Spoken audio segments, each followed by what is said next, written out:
Muchas gracias por la invitación al Congreso. Estamos encantados de mi equipo, yo con la doctora Soledad Ojeda, que ambos coordinamos la unidad de fracturas, y les voy a presentar un poco lo que se me pregunta aquí, que es un poco actualizar. La verdad es que ha habido un crecimiento formidable de las unidades de fractura. Esto es la mejor noticia que podemos hablar. Nosotros obtuvimos la acreditación de la IOF en el año, justamente hace 3 años, en el año 2014, pero venimos trabajando en prevención secundaria desde el año 2005, como luego les mostraré. Pero desde el año 2016, cuando se han hecho campañas de distinto tipo, a 2017 ha habido un crecimiento enorme, de tal manera que en mayo de este año España era el país líder en Europa, seguido por el Reino Unido. En este momento, antes de ayer lo revisé, ya hay 29 unidades ya asignadas, ¿no? Y muy por delante, por ejemplo, de países como Francia, Italia. Por ejemplo, Alemania no tiene ninguna unidad en estos momentos. Esto es la parte buena del asunto. Y repartido por especialidades, los que más se han acreditado son geriatras, seguido por traumatólogos y reumatólogos. Estos se reparten casi todo el pastel de líder de las unidades. Bien, las unidades FLS, en el sentido más amplio de lo que es su modelo organizativo, tienen una captación de pacientes que no solo proviene de pacientes ambulatorios con fracturas, sino pacientes ingresados y también pacientes que son detectados en radiografía, ¿no? O en resonancia, o sea, son detectados en el servicio de rayos. Y todos estos pacientes van a pasar a una parte investigadora donde los ve habitualmente una enfermera, no solo una enfermera o no exclusivamente una enfermera, donde se introducen los datos en una base, donde se hace educación, donde se hace una densitometría y se evalúan riesgo de caída, ¿no? Factores de caída. Y el tercer paso sería información y colaboración con el médico de primaria y un seguimiento. Bueno, voy a ir un poco rápido como me han pedido. Voy a decir algunas comunicaciones. Me he revisado, si me ha olvidado alguna, por favor, me pido que me disculpen. Me he revisado todos los actas y las comunicaciones de este congreso. Y la primera que quiero comentar es la actividad de RUFO en el primer año, donde hay casi unos 1.500 pacientes con 12 unidades que han introducido algún paciente y donde se reportan las características, ¿no? Y luego quería mostrar con estas otras comunicaciones, que son póster, la variedad de las unidades. Son distintas las unidades. Por ejemplo, esta que es del Ferrol, en La Coruña, es una unidad liderada por reumatólogos donde tienen una consulta monográfica donde van atendiendo a los pacientes, ¿no? Y ellos ven que en la situación basal solo un 17% está con antirresortivos. Esta cifra la tengo muy grabada en mi cabeza porque es justamente el porcentaje que tenemos en Canarias, entre el 14, 15 y 16% de pacientes de los más bajos de España, sin ninguna duda.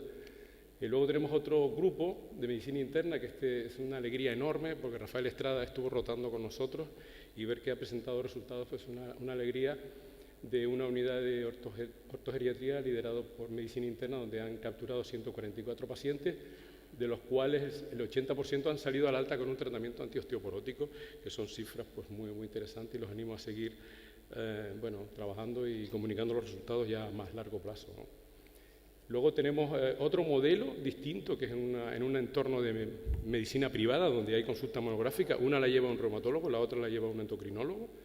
Es un modelo diferente, pero también muy interesante, donde ellos tienen una sobrerepresentación de fracturas vertebrales e inician tratamiento en el 100%. Y por último, aquí tengo otra póster, donde es liderado por geriatras del Hospital de Igualada, y donde ellos tienen una adherencia al tratamiento, utilizan en este caso terapia parenteral de distinto tipo, no solo antirresortivo, sino también osteoformador, y ven que a los 12 meses hay un 87% de adherencia en aquellos pacientes que sobrevivían, que son cifras muy buenas, son superiores a las que, por ejemplo, tenemos nosotros en la unidad, ¿no? Bien, el tema de ¿por qué se tienen que implantar unidades de fractura cuando todo está bastante claro? O sea, la gente cuando tiene un accidente cerebrovascular, amaurosis fugax, una angina, nadie tiene duda de que tiene que ir al cardiólogo, de que el mismo médico de atención primaria está sensibilizado, le pone ya su aspirina, le pone su estatina. Sin embargo, en el caso de la fractura no existe esa sensibilización. Y eso es lo que lleva a la necesidad de crear unidades específicas, un circuito específico, porque a pesar de toda la evidencia, a pesar de todas las guías clínicas, pues no hay un médico en concreto que se encargue de esto, ¿no? Por supuesto, el motivo es porque estos enfermos tienen mayor morbimortalidad, y en algunos casos hay lo que se llama riesgo inminente de fractura, como puede ser el caso en este registro de Reykjavik, la fractura vertebral. O sea, el riesgo de fractura de cadera después de una fractura vertebral es enorme, es enorme. El riesgo es de 31, seguido por la fractura de la propia fractura de cadera, tiene riesgo muy alto de tener una segunda fractura de cadera, seguido por el húmero y el antebrazo, ¿no? Entonces hay factores que implican riesgo inminente de fractura. Sería una fractura vertebral reciente, porque el 20% van a tener una fractura en el año siguiente, y de tal manera que en los 5 años siguientes a una fractura se acumula el 50% de las fracturas que van a tener a lo largo de 20 años. Parece, por lo menos en este estudio, que es de los más interesantes, más importantes, ya el riesgo vuelve a equilibrarse al riesgo previo a la fractura. O sea que la fractura reciente, sobre todo fractura vertebral, es un riesgo inminente de fractura. Y los pacientes deberían estar tratados como prevención secundaria, pero desgraciadamente las cifras no son muy óptimas. Este es un registro de una cohorte valenciana de 17.000 pacientes y, como se ha comentado en este congreso previamente, en los años coincidiendo con la crisis económica, con las advertencias del riesgo de osteonecrosis y fractura típica, hubo una reducción de la prescripción de bifosfonatos, y esto se nota aquí.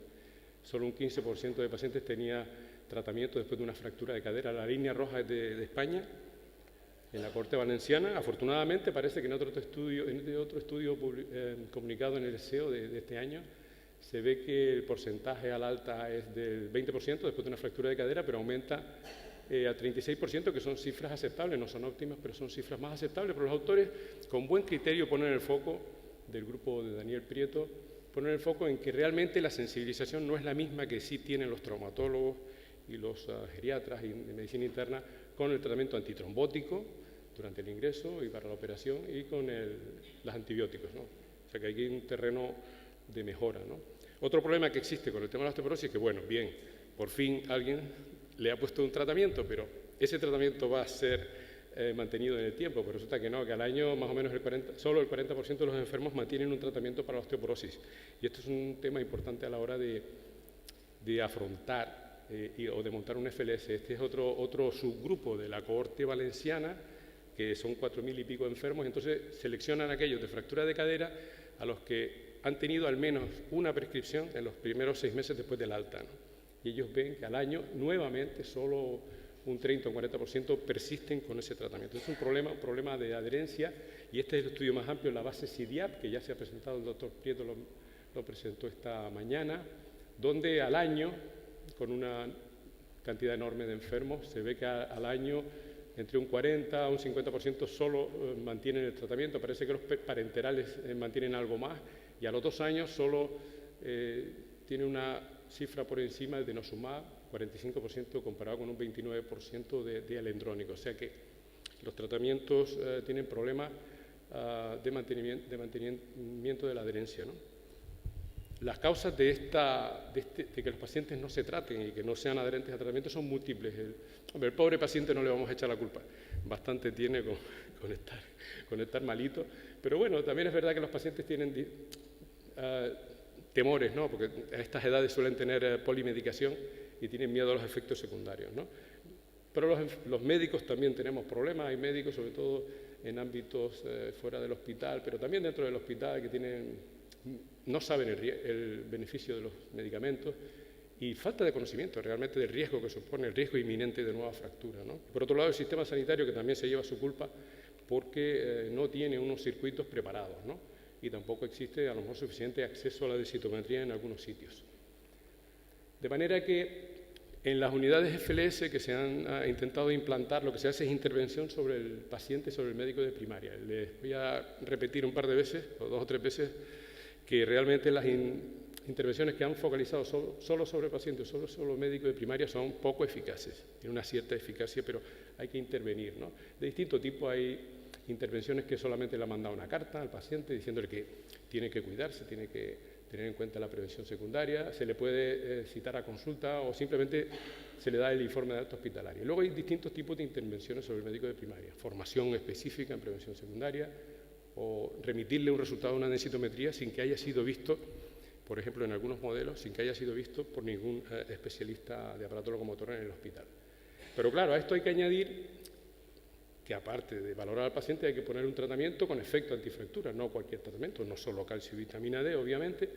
Hay que comprobar que el paciente lo ha iniciado y comprobar la persistencia, si uno quiere montar una unidad medianamente aceptable, ¿no?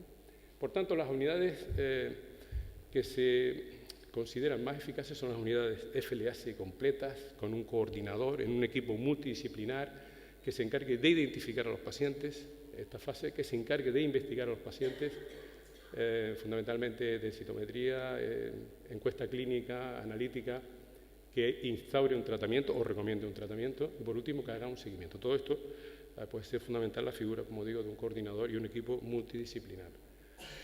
Ganda y colaboradores hicieron un estudio, una revisión sistemática, donde ellos vieron que si solo se intervenía sobre el paciente, la eficacia era menor, el modelo D que ellos llamaron. Si se interviene sobre el paciente y el médico, pero no se hace densitometría, era algo mejor, aumentaba el porcentaje de enfermos tratados y estudiados, pero solamente si se intervenía sobre todo ello y además con densitometría era cuando realmente la eficacia en términos de inicio de tratamiento y persistencia de tratamiento es cuando era realmente significativa, ¿no? La diferencia entre el A y el B es que el tratamiento está instaurado directamente por el FLS. Nosotros en este momento tenemos un FLS que es más del tipo B, porque el tratamiento es recomendado, pero lo inicia de hecho el médico de atención primaria en la mayoría, no todo, pero en la mayoría de los casos. Hay bastantes datos que demuestran que aumenta la realización de densitometría el tener un FLS. Esto es obvio porque forma parte del protocolo, aumenta el porcentaje de tratamientos, aumenta la adherencia, aumenta la realización de ejercicio, reduce nuevas fracturas, son coste efectivas y disminuyen mortalidad. Aquí les voy a mostrar algunos de los resultados. Por ejemplo, esto es un estudio que compara hospitales con FLS con hospitales sin FLS en Holanda. Y ellos ven que a partir de 15 meses hay una reducción significativa de las fracturas no vertebrales y también a 2 años ven que hay un 35% de reducción de mortalidad. Hospitales con FLS versus hospitales sin FLS. Esto también lo han comprobado un grupo australiano, comparan hospital con FLS con hospital sin FLS y ven que hay una reducción de un 40% a 3 años de fracturas mayores. O sea que podemos tener ya datos claros de que esto es eficaz, ¿no? El modelo que nosotros seguimos en un primer momento y que es nuestro origen fue el modelo de Glasgow, ¿no? Ellos tienen un modelo muy antiguo y publicaron en el año 2011 un estudio de coste-efectividad a partir de los datos que habían tenido y esto llevó al Reino Unido a implantar oficialmente FLS oficialmente como unidades en todo el ámbito del territorio, de manera que en el año 2015, en una auditoría para fractura de cadera, se vio que el 47% de los hospitales tenían un FLS. La mayor parte de las veces era lo que llamo yo mixto, para enfermos ingresados y para pacientes ambulatorios. Hay varios estudios que demuestran que los FLS son coste efectivos, en concreto este del grupo de McClellan, que es el grupo de Glasgow. Ellos dicen que ahorra dinero, es decir, le pagas al médico coordinador, le pagas a la enfermera, pagas los medicamentos y el ahorro que hay en fracturas y en mortalidad, esto realmente ahorra dinero. Un modelo americano de simulación, esto no es con datos reales, sino de simulación, también dice que ahorra dinero. Este modelo australiano no ahorra dinero, pero el coste es bastante razonable, o sea que es coste efectivo en función de la mejora de calidad de vida y reducción de mortalidad. Y por último tenemos un estudio también del grupo de Oxford, donde comparan modelo ortogeriátrico con una FLS para enfermos ingresados con fractura de cadera. Ellos ven que es un poquito más coste efectivo el modelo ortogeriátrico que el modelo FLS para enfermos ingresados, ¿no? Esta es una revisión que publica como autor, como uno de los autores, doctor Heusens, que lo hemos tenido esta mañana hablando aquí y ayer también, donde hace una revisión de 17 artículos publicados de FLS en distintos países, ¿no? Y ellos ven que son distintas, las FLS son distintas unas de otras. Sí que se parecen en que la mayor parte incluyen pacientes mayores de 50 años, pero algunos a partir de los 40 años. La mayor parte incluyen pacientes ingresados y no ingresados, y que la captura de pacientes, es decir, pacientes que tienen criterios para ser valorados en la unidad, viene siendo de un 70% en promedio, pero algunas tienen un porcentaje más bajo y otras más alto, ¿no? También vieron que había diferencias, no la densitometría, que se la hacía al 100%, o sea, como esto forma parte de lo principal en una FLS, pero por ejemplo radiografía lateral de columna para detectar fracturas morfométricas, pues no no se hace sino en el 27% de los estudios publicados. Test de laboratorio solo el 64%, bueno, en el 64% evaluación de caídas y el FRAX pues, también era diferente, muy diferente entre unos estudios y otros. El mismo doctor Heusens forma parte de un panel de traumatólogos y reumatólogos europeos que ellos recomiendan, no lo dicen claramente, pero dicen que tiene que haber, después de una fractura, tiene que ser valorado el paciente, a ser posible pronto, y que sea un equipo multidisciplinar, etcétera, etcétera. Eso es un FLS, pero no lo dicen con esas palabras. De todas formas, todavía siguen saliendo publicaciones donde hay propuestas distintas al FLS, que ha demostrado que es el modelo, el mejor modelo, pero por ejemplo aquí, en este estudio sueco, pues utilizan secretarias que captan a los enfermos. No interviene en esta parte ninguna enfermera, ellas llaman a los pacientes, les dicen que tienen que hacerse un estudio, los enfermos vienen a densitometría, la enfermera o la técnico que hace la densitometría le rellena el FRAX y esa densitometría se la pasan a un endocrinólogo. El endocrinólogo, sin ver al paciente, emite un informe que le llega al médico de atención primaria, algo como muy sencillo, y ellos ven que el aumento de densitometrías es evidente comparado con un periodo previo en el que no estaba instaurado este método, y también el inicio de tratamiento, o sea que cerca de 40 y algo % de los enfermos iniciaban tratamiento comparado con un 12 o un 15%, que es lo habitual, ¿no?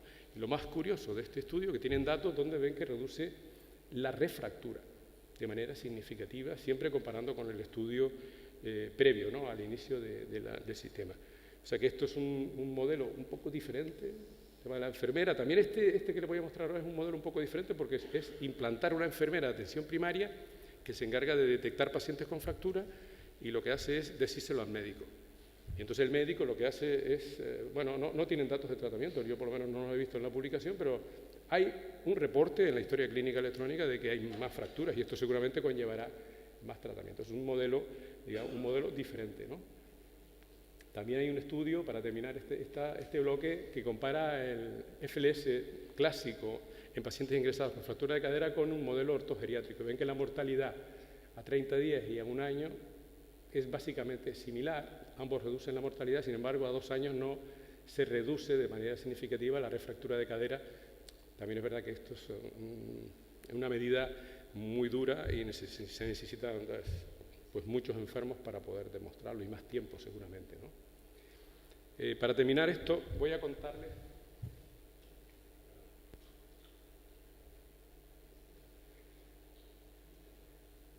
un poquito lo que hacemos nosotros.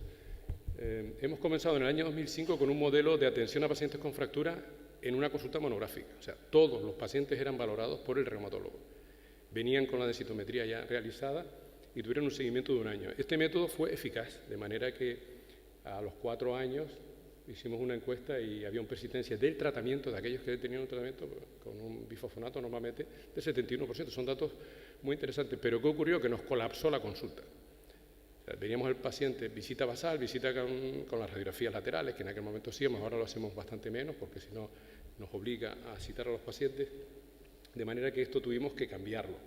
Y lo cambiamos con un modelo basado en el de Glasgow, ¿no? Un equipo ya más completo, más basado en la enfermera, de manera que tenemos 2 enfermeras, una enfermera que lleva la planta, otra enfermera que lleva la consulta, la técnica de rayos, la secretaria, y lo que hacemos es, lo que pensamos es decir, bueno, si los pacientes van a ser derivados a primaria, en su mayor parte tenemos que explicarles a los médicos de primaria para que no le quiten el tratamiento y para que sepan exactamente de qué va todo esto, ¿no? Hicimos una campaña formativa en todos los centros de salud del área sanitaria, partimos del listado de urgencias para reclutar a los pacientes, los enfermos son citados con una densitometría y un cuestionario que le hace la enfermera y se emite un informe. La enfermera trabaja mayormente autónoma, con consulta telefónica, tiene un protocolo, un algoritmo y decide los tratamientos que son consensuados con primaria. Hay un protocolo y por último un seguimiento telefónico de la prescripción en la plataforma de la receta electrónica del área sanitaria.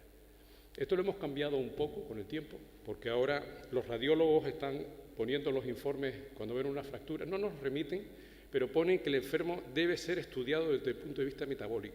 Entonces ya nos están llegando, por ejemplo, de digestivo, de otras especialidades, que el radiólogo ha puesto que debe ser estudiado. El paciente ya nos llega con una interconsulta de la especialidad, ¿no? Nosotros seguimos con nuestra consulta ambulatoria, hemos incluido análisis con metabolismo óseo el mismo día que viene el paciente, o sea, en un solo día el paciente se hace todo, densitometría, visita a la enfermera, se hace el informe, se va con el análisis y el análisis ve el resultado del médico de atención primaria y luego la enfermera que va 3 días a atender a los enfermos de la planta para capturar las caderas, porque en el periodo previo teníamos problemas y no las caderas eran las que menos acudían a la visita, pues a estos enfermos no les hacemos densitometría. Pero el resto de valoraciones es exactamente igual y hacemos un seguimiento telefónico que hace años era hasta 3 años, pero ahora hacemos 3 meses, 6 meses y 12 meses. Aquí les voy a mostrar un poquito algunos datos, ¿no? Ahora ya llevamos 1.800 pacientes, pero las características son las típicas, ¿no? Promedio de mujeres de unos 73 años de edad, fracturas más frecuentes antebrazos, seguida de fémur, húmero y vértebra. Y la mayor parte de los enfermos no tienen osteoporosis, lo que tienen es osteopenia, y vean, por ejemplo, antebrazo, 38% osteoporosis, o los varones solo un 26%, o sea que esto es lo que ya todos conocemos, ¿no? Aproximadamente estamos valorando como un 70%. Los enfermos que tienen criterios para entrar en el estudio vienen solo un 70%, bueno, viene un 70%, algunos pacientes están siendo vistos por otros médicos, otros pacientes se niegan a venir, pero es mejor que lo que teníamos hace años. Quiero decir aquí, no lo hemos analizado de manera estadística, pero influye mucho la persona que llama. Hace un año teníamos una enfermera que había trabajado mucho en el 112 y era una crack. O sea, llamaba a los enfermos y venían más del 90%. Y hemos tenido otra fase donde ha llamado un reumatólogo recién terminado, quizá un poquito desganado, y entonces la captura fue como del 50%. Decir que el 80% de nuestros enfermos tienen criterios de tratamiento por un protocolo, tratamiento con bifosfonato similar, y los enfermos inicialmente eran derivados a atención primaria 2/3 y 1/3 en reumatología. Pero con el tiempo hemos ido mejorando un poco esto y actualmente solamente el 9%, que son los casos más complejos, casos con insuficiencia renal o casos verdaderamente problemáticos que tienen tratamiento ya previo, solo ese porcentaje son derivados a reumatología. La adherencia la hemos publicado ya, es buena, no parece muy buena en esta gráfica, pero es muy buena comparado con lo previo. A 3 años el 63% de los enfermos que inician un tratamiento lo continúan y sobre todo los que menos continúan son los varones, los enfermos que no tenían un bifosfonato previamente. Esto es un estudio que hemos comparado con otro. La enfermera de la planta es eficaz porque el 75% de los enfermos a 6 meses tienen un tratamiento. Esto es comparado con un hospital de la isla de Tenerife que no tiene FLS, que a 6 meses solamente están tratados un 15%. Y este es un estudio que hemos comparado el gasto farmacéutico comparado con el otro área sanitaria de la isla que no tiene FLS, donde el gasto es similar. No tengo tiempo de mostrárselo, pero el gasto es similar. De manera que yo les puedo mostrar, tenemos un proyecto muy ambicioso, pero no tenemos tiempo suficiente para ponerlo todo en práctica, pero hemos involucrado a tanta gente que para nosotros es muy importante. Atención primaria, geriatría, laboratorio de análisis, estos están muy con nosotros, pero queremos intervenir con las enfermeras de primaria, queremos involucrar aún más a rehabilitación con una unidad de caídas y al farmacéutico de la calle. Tenemos un plan preparado para que ellos también insistan en la adherencia y que no suspendan los tratamientos. De manera que, para terminar, diría que lo más importante para montar un FLS desde mi punto de vista es tener un líder local muy volcado y prácticamente que esté loco por las fracturas, de manera que siga para adelante. Eso es muy importante, apoyo a sociedades médicas también. Y existen distintos modelos. Nosotros comenzamos con una consulta monográfica. Luego hicimos consulta monográfica con captación activa de pacientes, o sea, buscarlas del listado de urgencia.